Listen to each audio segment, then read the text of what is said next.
Сюда после праздничного айт-намаза пригласили гостей. Самая главная часть этого праздника – жертвоприношение. Для этого люди подготовили 150 голов крупного рогатого скота.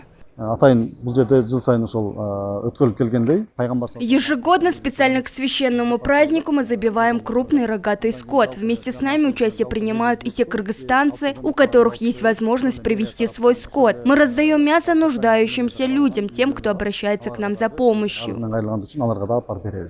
Мясо животных раздается нуждающимся семьям, учреждениям и детским домам. Для этого заранее был составлен список. Представители территориального управления города Ош приезжают и сами лично доставляют мясо до адресатов. Забой скота проводился в 2 цехах. Мы отвозим мясо людям, которые к нам обратились, а также в благотворительные фонды, детские дома, дома престарелых, медресе и просто нуждающимся семьям. Мы раздаем мясо по городу и по всей Ошской области.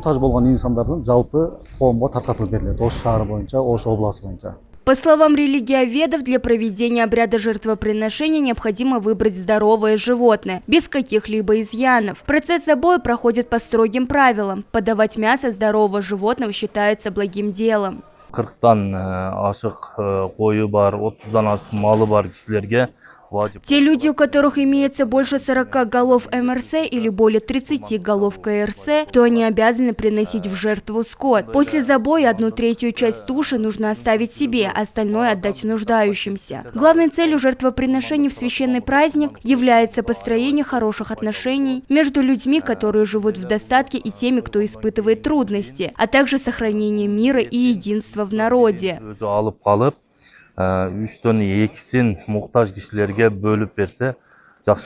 Отметим, что такая благотворительная акция проходит в городе Ош ежегодно в честь праздника Курбан-айт. В этот раз было забито 150 голов крупного рогатого скота.